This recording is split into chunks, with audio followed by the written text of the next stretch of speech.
Welcome back to another interesting tutorial about Alipay account security settings. And in today's video, I'll show you how to enable or activate pattern unlock access into your Alipay app or Alipay account for account maximum security. Let me show you how. The very first thing you want to do is to go ahead and click on account. Proceed to the setting icon from the top corner. Click on account and security.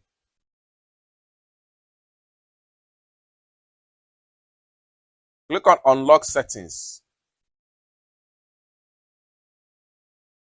Switch to open app.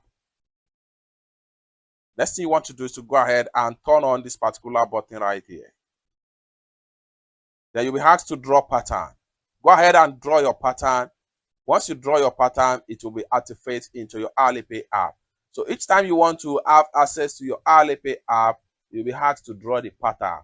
Bear in mind, this pattern needs to be something you will always remember each time you want to have access to your Alipay account. It's that simple. For more tutorial, tips and tricks on how best to use your Alipay app, consider to subscribe. Thank you so much for watching, and I hope to see you in my next video.